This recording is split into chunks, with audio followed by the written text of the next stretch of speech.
Hey, what's going on, guys? This is Stan. I'm back again to talk about some more Magic the Gathering. And this time, we're going to be continuing the series of MTG expansion set history. Alright, now to do a little quick recap of all the expansions that we've covered so far, let's go back to the year 1993. That's when the Alpha cards got released. Then later, that same year, the Beta cards got released. And then a little bit later, that same year, the Unlimited Edition got released. And at the same time, the Arabian Nights expansion got released as well. Early the next year, Antiquities got released. A little bit later, the revised Unlimited Edition got released. Then several months down the road, the Dark got released.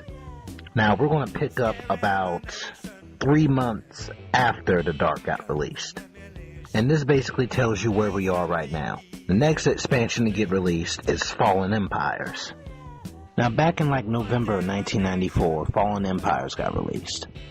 And they said that that was another expansion set that had a series of firsts for the MTG scene.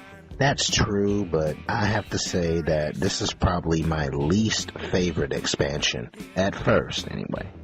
Originally, it was criticized by a lot of players for being too weak and, a little bit too difficult to use. The reputation of Fallen Empires was taking some serious hits because of that. But it started to take even further damage to its reputation by the oversupply of cards on the market, because no one was buying them. People would much rather go back to the older expansions to make, nasty decks. And a little bit in the last year, the reputation of Fallen Empire started to recover a little bit more. Thus, you start to see it more in the tournament scene.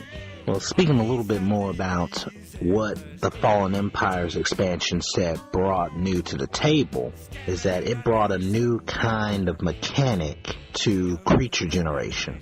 From what I gathered, every color in Fallen Empires has cards that creates a lot of, 0/1 or 1/1 creatures.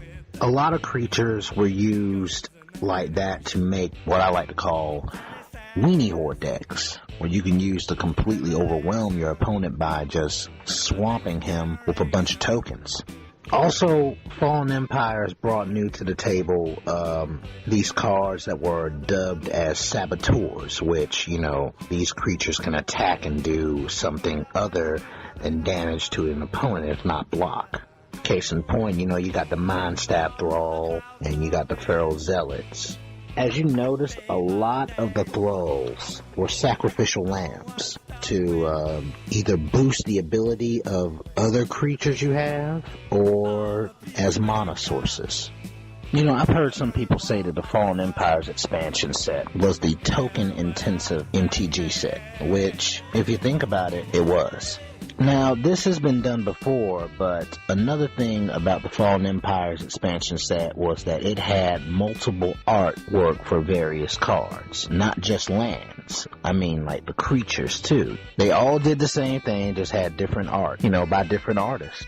I got the entire Fallen Empire set off eBay for less than $50. And when I say I had the entire set, I mean I had the entire set. Multiple card art and everything. Now, of course, I probably got lucky on eBay, but still, that's just another testament to how popular the Fallen Empires expansion set was, which it wasn't. I never really heard that much about people talking about their favorite Fallen Empires cards. So I'm just going to basically tell you the cards that I like. I like the Breeding Pit, I like the Order of the Ebon Hand, and I liked this card, which name I cannot hope to pronounce at this particular moment, but I'll probably get back to you later.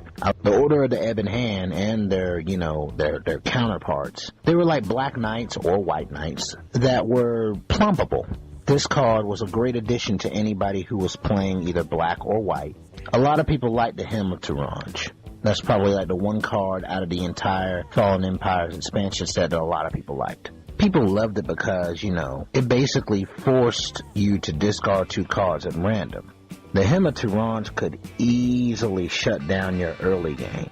The only thing that would have made the Hymn of Turanj even more powerful is if it was a enchantment, and it would probably have to have some sort of an activation. But of course, if it was an enchantment, that would make the card fucking broken. Now, the Fallen Empire story is set on a southern continent of Dominaria. The name of the continent is called Sarpadia.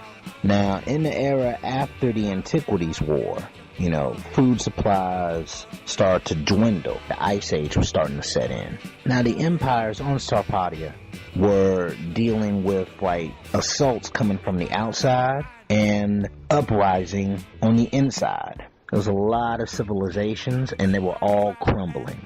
And they were all fighting more than just their traditional enemies. And each color had two opposing factions. The Ikaton government was threatened by the religious zealots. The dwarves are being overwhelmed by the orcs and goblins. The merfolk battle the Homerids. And the Order of the Ebon Hand is basically being overran by the slaves that it bred for sacrifice. Sarpadia is becoming a real mess. I wouldn't want to live there, and it ain't really that great of a place to visit either. Alright guys, I hope you enjoyed this little history lesson. And to quote a character from Game of Thrones, winter is coming. Tune in next time and we'll be moving over to the Ice Age. I'm Stan, and that's all for now.